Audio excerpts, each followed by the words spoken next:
Now we will study about oxo acids of halogens. Oxo acids of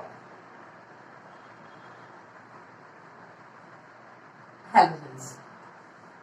हमें halogens के oxo acids देखना है. Oxo acids क्या होते हैं? The oxo acids having replaceable hydrogen directly attached with the oxygen, and the conjugate base of that acids generally having a resonating structures or involving resonance. Clear? तो कुछ मतलब generally सारे नहीं, बट अभी हम देखेंगे उनके जो कॉन्जुगेट बेस हैं. तो कुछ जो एसिड्स हैं उनके तो रेजोनेंस लेते हैं, बाकी सारे में ऐसा जरूरी नहीं है. क्लियर है? So oxo acids of halogen में सबसे पहले hypohalous acid. Okay, hypohalous acid, halous acid, halic acid and perhalic acid acids. Okay, so halogen having oxidation state 1, 3, 5 and 7. Okay, halogens 1, 3, 5 and 7 oxidation state they can possess, except fluorine. Okay, fluorine having only one oxidation state and its size is too much small, that's why it form only this acid. Okay, वो सिर्फ हाइपोहैलस acid बनाता है. Okay, HOX. Okay, HOXO or you can write HXO2. ठीक है, ऐसा भी लिख सकते हैं इसे. And this is HOXO2 and this one HOXO3, HXO4, you can write HXO3. इस तरह भी इसे हम लिख सकते हैं. So fluorine form only HOF. Clear? बाकी ये एसिड नहीं बना पाता है due to the small size. ठीक है, ये एसिड नहीं बना पाएगा. So the structure of these acids, ये तो उनकी वैरायटी हो गई, ये उनकी ऑक्सीडेशन स्टेट हो गई, ये उनके फॉर्मूले हो गए. Okay, so but in case of chlorine, chlorine form all the types of oxo acids. Okay, chlorine में आपको सारे ऑक्सो एसिड्स मिलेंगे. So if you want to compare the acidic strength of these acids, so first we will discuss about the structure of these acids and after that we will take the oxo acids of chlorine, because chlorine form all the acids, so we can easily compare the acidic strength among all the acids. Okay, so see the structure. Its structure is definitely these are oxo acids, so replaceable hydrogen should be attached with oxygen in each structure. HO, suppose हम Cl की बात कर रहे हैं क्योंकि Cl सारे बनाएगा, इसलिए हम सारे स्ट्रक्चर यदि देखना है तो हम Cl को लेके कर सकते हैं.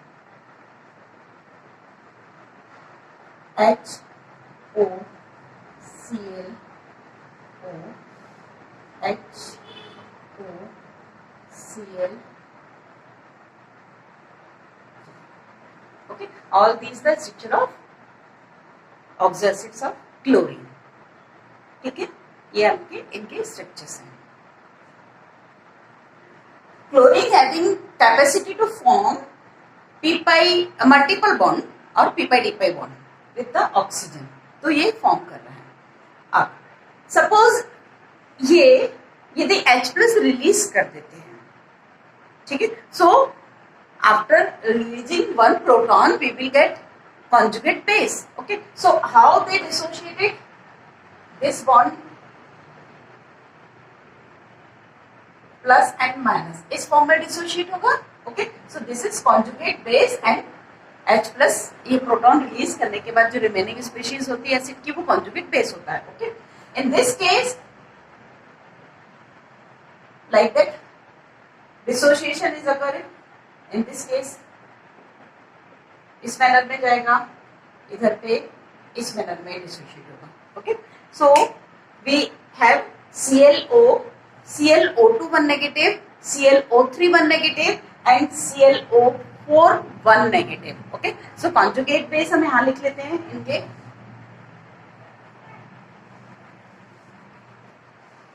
These are the structure of oxoanions. Okay, ये क्या है? सारे oxoanions हैं, conjugate base जिसे हम कह रहे हैं. In this case, oxygen and chlorine. ठीक है, oxygen having minus charge. Here you easily compare the electronegativity. In chlorine and oxygen, oxygen is most electronegative among both. So negative charge will be carried by oxygen only. So there is no resonance. Okay. In this case,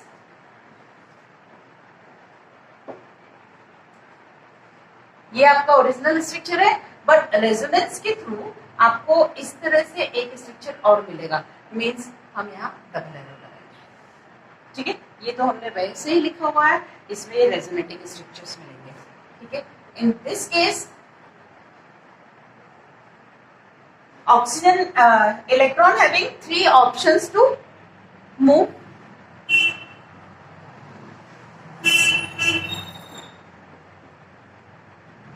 ये minus charge इधर आ रहा है and one more canonical structure we will draw like that. Okay, so here you will get 1, 2 and 3 resonating structure. 1, 2 and 3. Here only 2. यहाँ तो है ही नहीं, resonance ही नहीं है. Okay, and in this case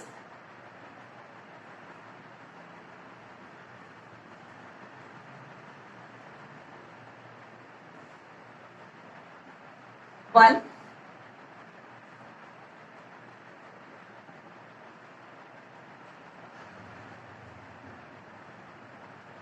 two, and one more oxygen remaining to this one. 3. Okay, and already one structure. 1, 2, 3, and 4. Hypohalous acid does not have any resonating structure.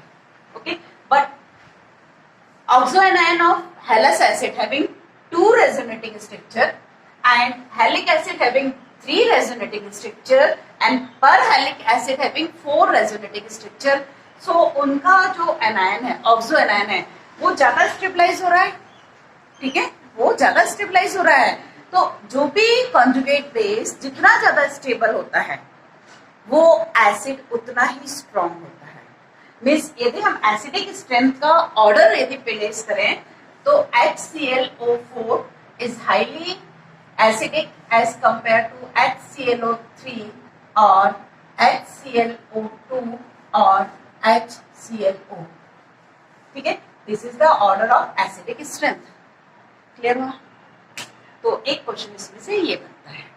Second question ये बनता है कि if we compare the hypohalous acid of all the halogens, तो which hypohalous acid is more acidic? Okay, so for this first we will draw all the hypo structure of all the hypohalous acid. Okay,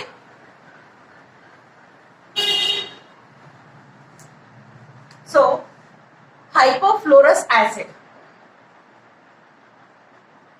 hypochlorous acid, hypoborous acid and hypoiodous acid. इनके structure है. ठीक है, fluorine is more electronegative than oxygen, so shared pair shifted towards this side and by this way it acquires partial minus and this is this has partial positive charge. Okay, here oxygen is more electronegative than chlorine or bromine or iodine. Okay, so oxygen having partial minus charge in all the cases. Rest इसे आप छोड़ देंगे तो बाकी सब में है, ठीक है। तो जब ऑक्सीजन पॉजिटिवली चार्ज हो रहा है तो डेफिनेटली ये इलेक्ट्रॉन पेयर को अपनी ओर अट्रैक्ट करेगा, या ये सबसे पहले सबसे इजीली प्रोटॉन को रिलीज करेगा। क्यों? क्योंकि ऑक्सीजन तो इलेक्ट्रोनेगेटिव एटम है और प्लस चार्ज होना मतलब उसके लिए तो प्रॉब्लम वाली बात है। तो डेफिनेटली ये अपनी रिक्वायरमेंट कैसे फुलफिल करेगा? From the shared pair of electron. Okay, so it attracts the shared pair of electron towards itself और transfer of electron towards the oxygen occurs and it releases H plus ion more easily, ठीक है। In case में oxygen की requirement उतनी नहीं है क्योंकि it has minus charge. सो और यहाँ पर इलेक्ट्रोनेगेटिविटी डिफरेंस जितना कम होगा, यहाँ पर डिफरेंस कम हो रहा है, ठीक है, तो इनका जो एसिडिक स्ट्रेंथ है वो उसी हिसाब से कम होती जाएगी। So HOF is higher acidic than HOCl, then HOBr, then HOI, ठीक है, ये सबसे ज्यादा होगा क्योंकि यहाँ तो ऑक्सीजन को लेना पड़ रहा है। यहाँ तो ऑक्सीजन लेगा क्या, उसको तो पैसे भी वहां से मिल रहे हैं क्लोरीन से, ठीक है। तो उसकी इलेक्ट्रोनेगेटिविटी की जो रिक्वायरमेंट है या इलेक्ट्रॉन डेंसिटी को अट्रैक्ट करने की इलेक्ट्रॉन अफिनिटी की जो रिक्वायरमेंट है वो बैक साइड से फुल हो रही है ना, पीछे से वहां से फुलफिल की जा रही है। तो डेफिनेटली ये सबसे ज्यादा एसिडिक होगा। सो all these about the oxoacids of halogens. Okay, now the last topic of group 17 elements is interhalogen compounds. Interhalogen compounds.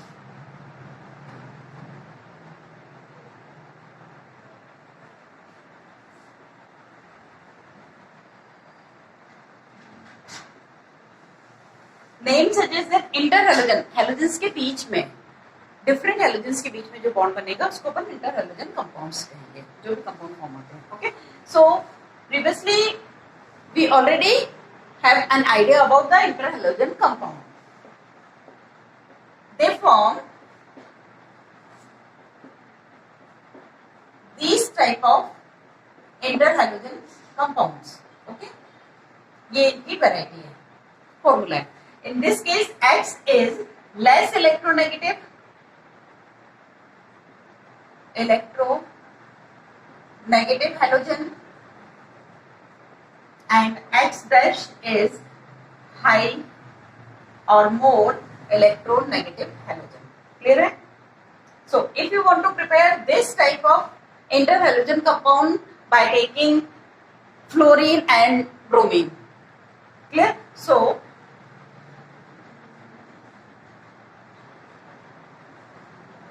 इस तरह से फॉर्म होगा, ठीक है, ये इस तरह से फॉर्म होगा। क्यों? क्योंकि ये इलेक्ट्रोनेगेटिव कम है और इसकी सराउंडिंग इतनी तो होना चाहिए कि 3F उसके चारों तरफ अकोमोडेट हो सके। क्लियर है? तो इसका ये बन सकता है एग्जांपल। तो अब हमें इनकी स्ट्रक्चर के बारे में देखना है। Okay, so in previous lecture I have discussed about the hybridisation of these interhalogen compounds. So suppose we will take X dash. Okay, so here simple. Suppose X जो हम एक एग्जांपल ले लेते हैं ClF. Okay, ClF. So ClF में ये Cl का S 1 2 3 4 5. Okay, ये P, this is S and D is vacant. D vacant. Okay, so no need to hybridize because this p orbital bonded with the p orbital of fluorine. So यहाँ पर ये क्या करेगा, fluorine की एक से bond बना लेगा, सिंपल, ठीक है। तो यहाँ एक लीनियर शेप का मॉलिक्यूल मिलेगा आपको। शेप क्या रहेगा इसका? लीनियर शेप मिलेगा। Okay, suppose you want to prepare this type of compound. So S 1 2 3 4 5 and D. Okay, so 3 electrons must be unpaired. So this electron excited to D orbital.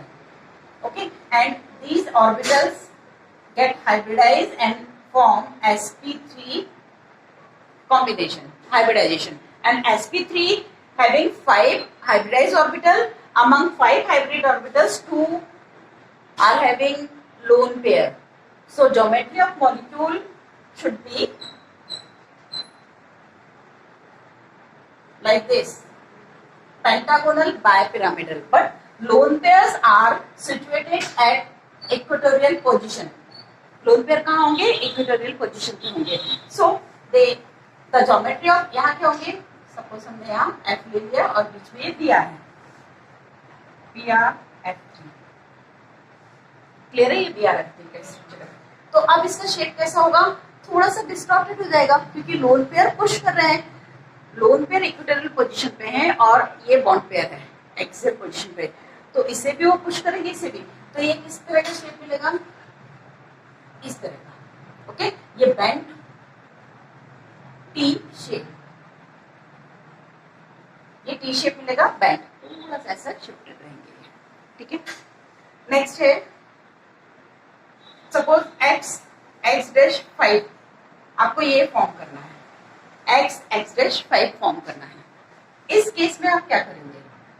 1 2, this is ground state structure.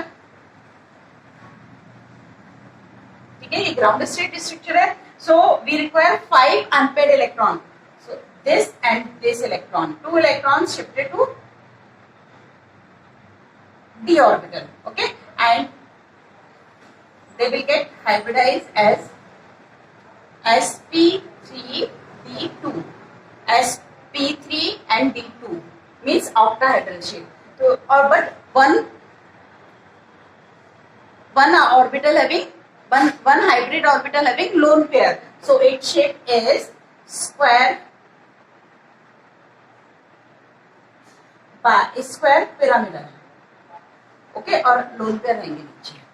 ठीक है, इसमें क्या होगा? 4 तो equatorial position पे हो जाएंगे और एक एक्सियल पोजीशन पे होगा, और लोन पेयर दूसरे एक्सियल. कहीं भी आप एक लोन पेयर रख सकते हो because octahedral shape having all the bonds eight 90 degree angle. सब इक्वल डिस्टेंस पर है, इक्वल एंगल पर है, तो आप कहीं पर भी एक लोन पेयर प्लेस कर सकते हैं. Okay, in case of x-7, इस केस में आप क्या करेंगे? सो ग्राउंड स्टेट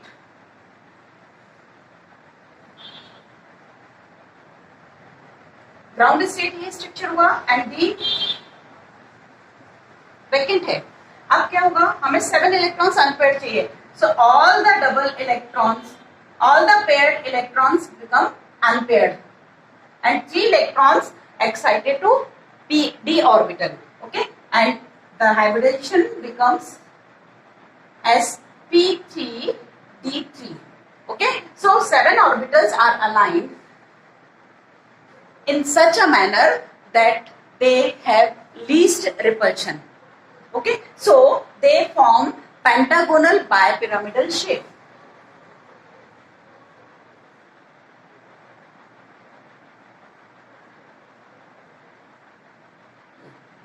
ऊपर नीचे 2 वैलेंसी दिखेंगे आपको और 5 वैलेंसी कहाँ दिखेंगे? पेंटागोनल शेप में प्लेन पर दिखेंगे. तो all these are the shape of interhalogen compounds. Clear है? तो उनका हाइब्रिडाइजेशन पता होना चाहिए, इनका शेप पता होना चाहिए. ठीक, इस तरह से आप इनके हाइब्रिडाइजेशन और शेप के बारे में बात करेंगे. ठीक है. Now interhalogen compounds are highly reactive as compare to pure halogen. Halogen से ज्यादा रिएक्टिव होते हैं इंटरहैलोजन कंपाउंड्स. ओके, क्यों? Because of the electronegativity difference. Simple सी बात है, क्योंकि कोई भी बॉन्ड यदि पोलर होता है तो वो जल्दी डिसोशिएट होता है. ठीक है, तो सपोज 2 F की हम बात कर रहे हैं, so there is no electronegativity difference, mean this molecule is non polar. But in case of F and Cl, so due to the electronegativity difference, it acquires partial minus charge and this having partial plus charge, so it dissociated more easier than that bond. Clear है? ये वाला bond ज्यादा आसानी से dissociate होगा. तो जब ये बॉन्ड टूटेगा तो डेफिनेटली ये एटम तो इलेक्ट्रॉन एफिनिटी ज्यादा रखते हैं तो ये बहुत जल्दी किसी से भी रिएक्शन कर देंगे। इसीलिए कहते हैं inter halogen compounds are more reactive than halogen. Clear हुआ रीजन? तो ड्यू टू इलेक्ट्रोनेगेटिविटी डिफरेंस। अब इनके लिए हम रिएक्शन की बात करें, सपोज हम इनकी हाइड्रोलिसिस करना चाहते हैं तो एक्स डैश यदि रिएक्शन में पार्टिसिपेट करेगा on hydrolysis it will dissociate it as definitely X dash is more electronegative,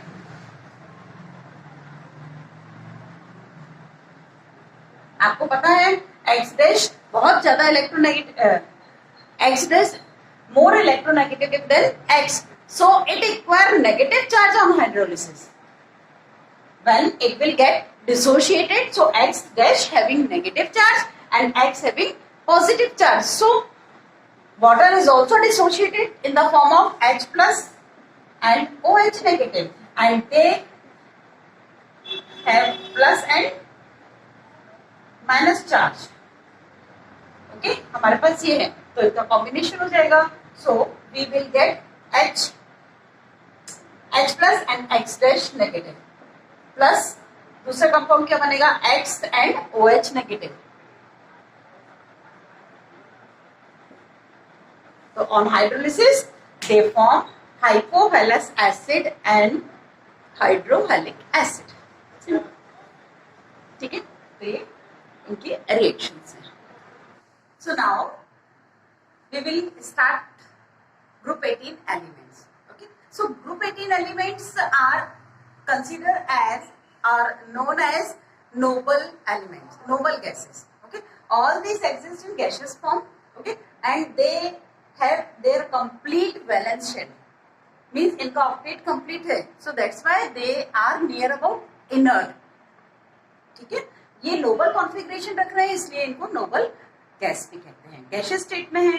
तीसरा, इनका अपना इनर्टनेस क्यों है, ये कंप्लीटली या 100% इनर्ट तो नहीं है, इनमें से कुछ जैसे क्रिप्टॉन, जिनॉन, ये तो कुछ मतलब कुछ स्पेसिफिक सब्सटेंस एलिमेंट से रिएक्शन करते हैं.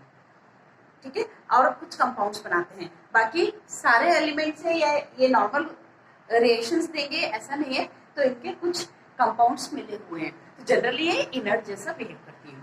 सो we will discuss physical properties first. Okay, so atomic number 2, 10, 18, 36, 54, 86, 2, 8, 8, 18, 18, 32, इस हिसाब से इनका ये मैजिक नंबर के हिसाब से आप इनका एटॉमिक नंबर इंक्रीज कर लेंगे. ठीक है, electronic configuration, they all have complete valence shell.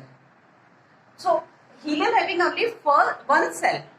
Okay, तो उसका एक ही शेल होने की वजह से वो तो ड्यूप्लेट कंप्लीट करेगा, so it's duplet is completed. 1s2 and 6 + 2 8. So neon, argon, krypton, xenon, radon, they all have 8 electrons in outermost shell. Clear?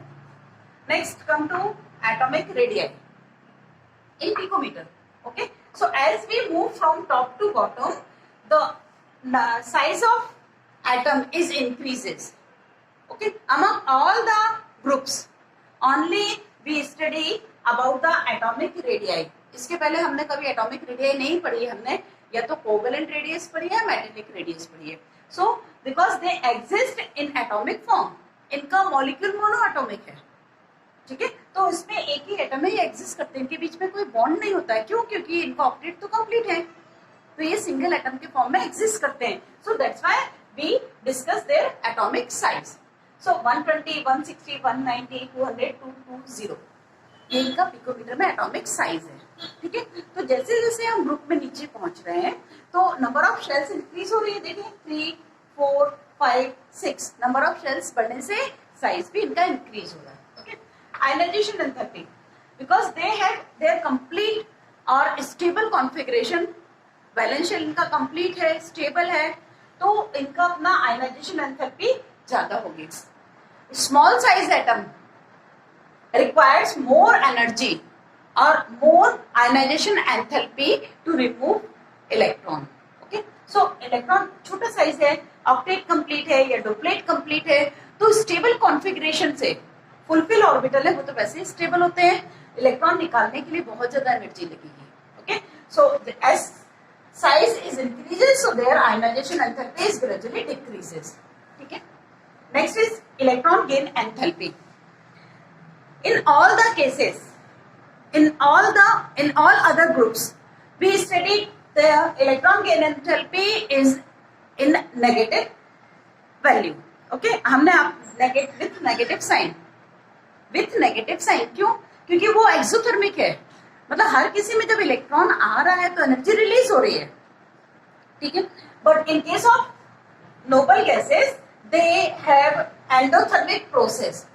हमें एनर्जी देना पड़ता है फिर उसमें इलेक्ट्रॉन आएगा, यहाँ उल्टा होगा. ठीक है, क्योंकि इनके इन शेल में इसके बाद 2p7 तो होगा नहीं, या यहाँ 3p7 तो होगा नहीं. सो जो आप एक और इलेक्ट्रॉन देना चाह रहे हैं उस इलेक्ट्रॉन के लिए हमें नए शेल में उस इलेक्ट्रॉन को भेजना पड़ेगा. ठीक है, क्योंकि अब यदि जो नया इलेक्ट्रॉन आएगा वो एक नई शेल कंस्ट्रक्ट होगी, फिर उसमें तो उस शेल की एनर्जी तो प्रीवियस शेल से ज्यादा ही होगी. So they require energy. Okay, so their electron gain enthalpy is in positive, means endothermic है. So gradually as size is increases their electron gain enthalpy is reduces. But in this case helium, इसमें क्या होगा, यहाँ पर repulsion भी तो होगा, छोटा साइज है इसीलिए. ठीक, next is melting point. So melting, see the boiling point of helium, 4.2 Kelvin, means melting point of helium is near about 1.5 Kelvin. उससे भी नीचे 1.5 केल्विन से भी नीचे जब हम पहुंचेंगे, मतलब आप सोचिए आप एब्सोल्यूट जीरो की तरफ बढ़ रहे हैं, वहां जाके हीलियम सॉलिडिफाई हो सकती है. ठीक है, बाकी इनका अपना ग्रेजुअली साइज बड़ा होने से इनका मेल्टिंग, चूंकि सरफेस एरिया ज्यादा हो रहा है, इनके बीच में क्या होता है, inter atomic force of attraction क्या है इनमें, लंडन फोर्स, डिस्पर्शन फोर्स. सो साइज जैसे जैसे सरफेस एरिया बढ़ेगा तो इनका अटैचमेंट भी बढ़ेगा सरफेस पे. तो जैसे अटैचमेंट बढ़ रहा है तो डेफिनेटली इनका मेल्टिंग पॉइंट भी ग्रेजुअली इंक्रीज हो रहा है, इवन बॉइलिंग पॉइंट भी इंक्रीज हो रहा है. ठीक है, अब हम इसकी बात करें हीलियम के बॉइलिंग पॉइंट की. सो हीलियम का बॉइलिंग पॉइंट 4.2 केल्विन, मींस उसके नीचे हीलियम आपको लिक्विड मिलेगी, बल्कि इस टेम्परेचर तक आपको इक्विलिब्रियम मिलेगा, और इक्विलिब्रियम पे आपको लिक्विड और सॉलिड दोनों मिलेंगे, सॉरी लिक्विड और गैसियस स्टेट दोनों मिलेंगे हीलियम की. मींस इतने कम टेम्परेचर पे हम हीलियम को, इतने कम टेम्परेचर तक हम हीलियम को लिक्विफाई कर सकते हैं, लिक्विड स्टेट में रख सकते हैं. ठीक है, तो आप ये सोचिए दुनिया का कोई भी सब्सटेंस इस लिक्विड स्टेट पे पहुंचने के लिए, मतलब आप यदि चाहें कि हम कोई ऐसा कूलेंट जैसे LHC, लार्ज हाइड्रोजन कोलाइडल, जो एक प्रोजेक्ट चला हुआ था जेनेवा में एक्सपेरिमेंट में, तो उसमें हीलियम को एज अ कूलेंट लिया था. क्योंकि कोई भी कूलेंट कब यूज करते हैं, क्या रिक्वायरमेंट, क्या कंडीशंस होना चाहिए उसकी, तो कूलेंट हमेशा सर्कुलेट हो, ऐसा हो. तो जो मैग्नेट्स लगाए हुए थे साइंटिस्ट ने, उन मैग्नेट्स के टेम्परेचर ना बढ़े इसके लिए उन्होंने इसे सर्कुलेट किया था, इसे हीलियम को. तो वो 1.5 केल्विन से 2 केल्विन तक का टेम्परेचर मेंटेन करना था उन मैग्नेट्स के लिए, नहीं तो उनका मैग्नेटिज्म नहीं उतना रह पाएगा. और हम जिस हिसाब से इसमें एक्सेलरेशन स्टार्ट करना चाह रहे थे, जो पार्टिकल्स हमने उसमें इंजेक्ट किए थे साइंटिस्ट ने, उसकी स्पीड वो लाइट की स्पीड तक लाना चाह रहे थे. तो सर्कुलर टनल थी, तो उस टनल के चारों तरफ जो मैग्नेट लगे थे उनका मैग्नेटिज्म रिटेन करने के लिए हमें कूलेंट की जरूरत पड़ रही थी. तो कूलेंट क्या काम कर रहा था, मतलब यही एक ऐसा सब्सटेंस है, एलिमेंट है, जो कि इतने लो टेम्परेचर पे भी लिक्विड स्टेट में एग्जिस्ट करता है.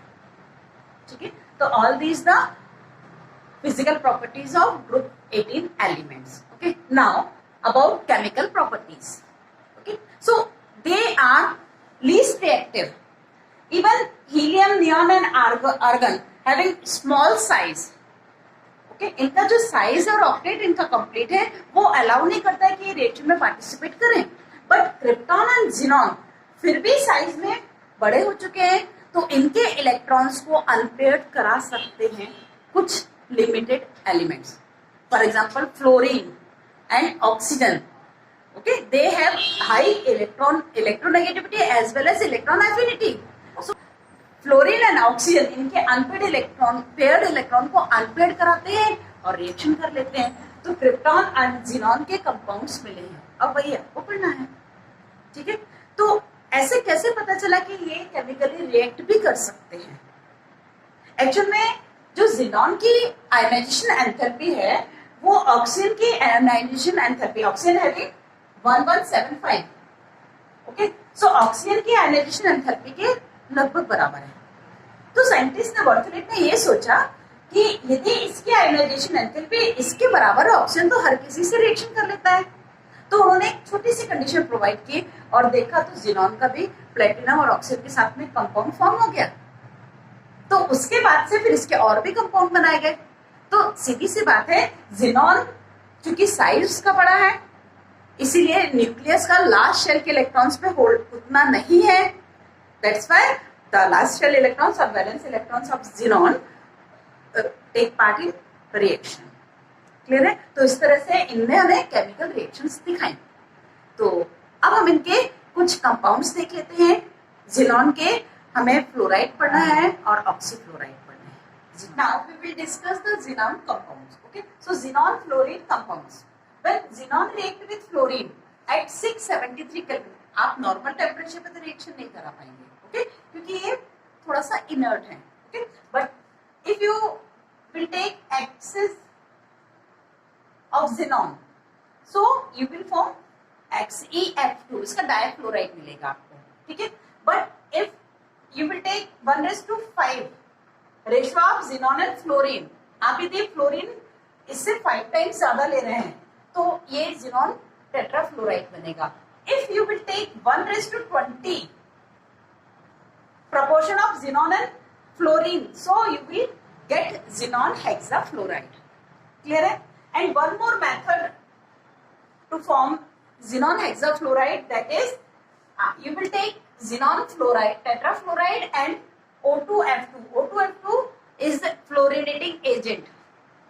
ये ऐसा कंपाउंड है जो फ्लोरीन लिबरेट करता है, okay, so it will, so we will get XeF6। इस तरह से भी हम हेक्साफ्लोराइड फॉर्म कर सकते हैं। क्लियर है?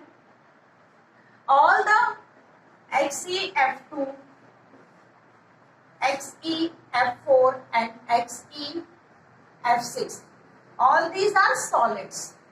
ये सब क्या है? सॉलिड्स हैं। ये कलरलेस क्रिस्टलाइन सॉलिड्स हैं, ठीक है, और ये सब बहुत इजीली सबलाइन हो जाते हैं, मतलब इनका सबका सब्लिमेशन आसानी से हो सकता है, ठीक है। ये मतलब 290 समथिंग 298 या 293 टेम्परेचर पे ये सबलाइन हो जाते हैं, ठीक है। और ये जो फ्लोराइड्स हैं ये सारे अच्छे फ्लोरिनेटिंग एजेंट हैं। क्यों? क्योंकि ये तो इस टेम्परेचर पे हमने इनको बनाया ना, इन्होंने रूम टेम्परेचर पे तो रिएक्शन नहीं की है, मीन्स इनसे हम आसानी से फ्लोरीन ले सकते हैं। तो ये किसी को भी बहुत आसानी से फ्लोरीन प्रोवाइड करते हैं, that's why they also called fluorinating agents, okay. Even इनकी हाइड्रोलिसिस बहुत जल्दी हो जाती है यदि थोड़ा सा भी वाटर मिलेगा, in trace amount if you provide the water, so they will get hydrolyse easily, okay. So इनकी हाइड्रोलिसिस कैसी होती है? XeF2 plus H2O, so it will dissociated as HF plus Xe plus O2। इस तरह से ये dissociate हो जाए। इन्होंने फ्लोरीन लिबरेट किया ना, तो ये इनका हाइड्रोलिसिस होती है। और ये एक कॉम्प्लेक्स कंपाउंड, मतलब ये फ्लोरीन ले भी सकते हैं और फ्लोरीन दे भी सकते हैं। जिनॉन तो आराम से उसके पास d ऑर्बिटल्स है तो कॉम्प्लेक्स कंपाउंड बना सकता है। तो ये क्या करते हैं, मतलब इनके दो कैरेक्टर हमको मिलेंगे, ये फ्लोरीन लिबरेट भी कर सकते हैं और फ्लोरीन ले भी सकते हैं, okay. Xenon fluorides also react with fluoride ion acceptor, okay. In this reaction PF5 is act as an electron fluoride acceptor, ठीक है, ये फ्लोराइड एक्सेप्टर है। तो जब भी कभी किसी एक फ्लोराइड आयन के एक्सेप्टर से रिएक्ट करता है तो खुद कैटायन बन जाएगा, कैटायन का कॉम्प्लेक्स बनाएगा और यदि ये किसी डोनर के साथ में बॉन्ड बनाता है, ठीक है, ये इस केस में देखिए आप, ये डोनर है फ्लोराइड आयन का, इससे बॉन्ड बनाता है तो ये एनायन बन जाएगा। ओके, डेफिनेटली फ्लोराइड जब कहीं आएगा तो नेगेटिव चार्ज के साथ में आएगा। Both the species are neutral. Okay, so one fluoride shifted to PF5.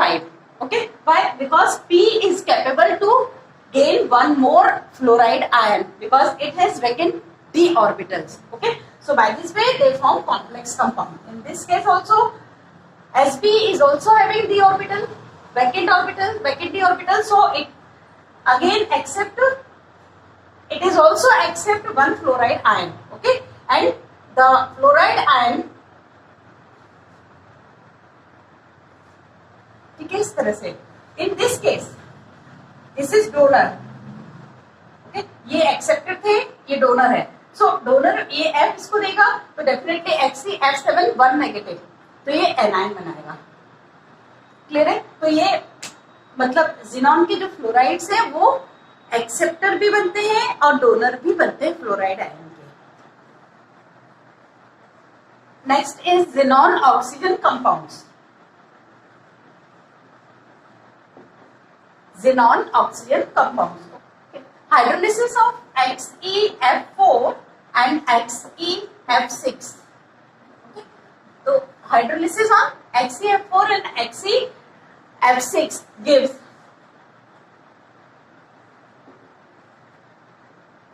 XeO3, xenon oxide.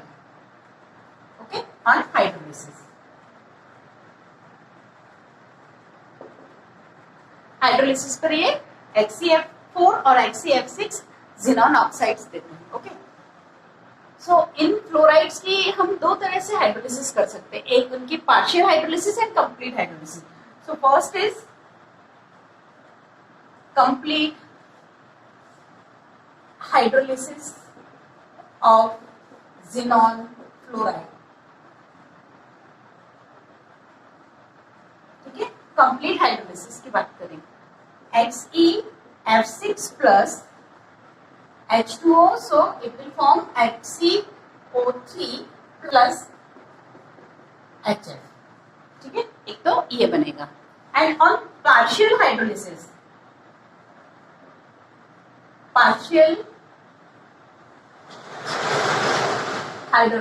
Okay, partial hydrolysis पे क्या मिलेगा, XeF6 plus H2O, so it will give OF4.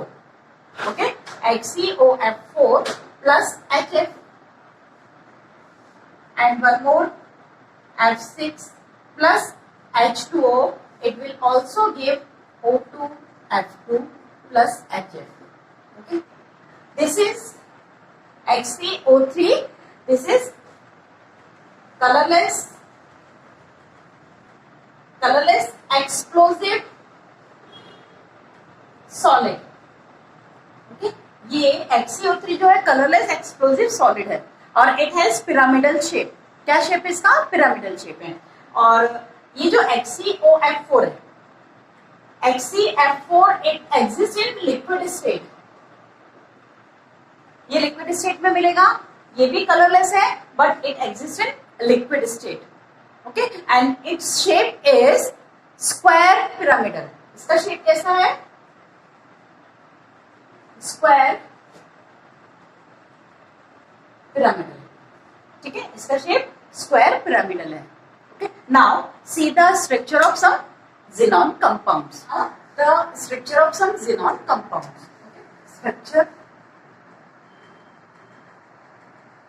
of xenon compounds. xenon compounds के हम structure देखते हैं। Okay, सो सबसे पहले हम देखते हैं XeF2. Okay, it has 3 lone pairs. So what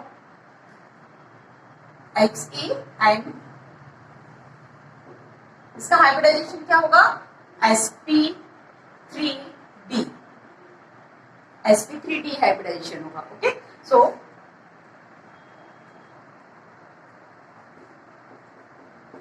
इसका शेप कैसा होगा? लीनियर। कैसे शेप होगा इसका? लीनियर शेप होगा. Okay, next is XeF4. ठीक है, XeF4 is also having two lone pairs, so its hybridization is sp3d2, octahedral shape, but it has only 4 bond, so 2 lone pairs are situated at the axial position.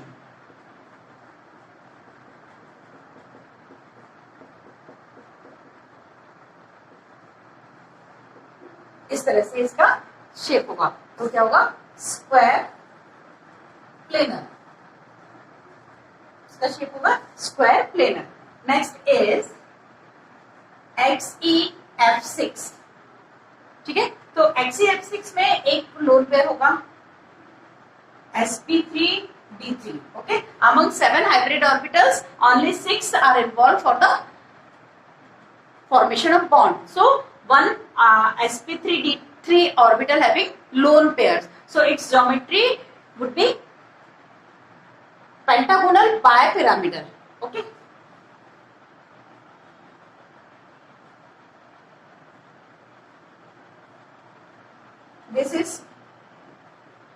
all these 5F plays in the plane.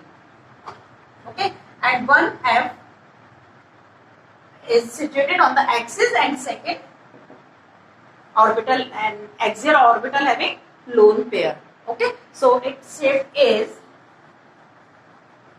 pentagonal pyramidal.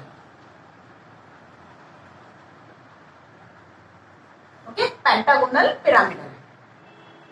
And fourth is XeO3.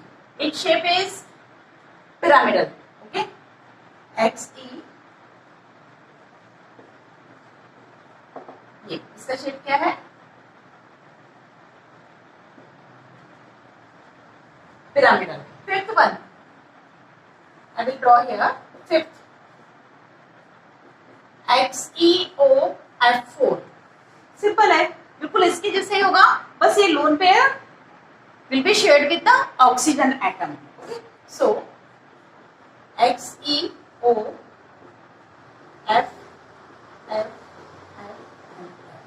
Okay, ये इसकी geometry होगी. Clear है? ये geometry होगी. ये क्या है? Square pyramidal. This is also square pyramidal. ठीक, तो ये इसके स्ट्रक्चर्स थे ज़ीनॉन कंपाउंड्स.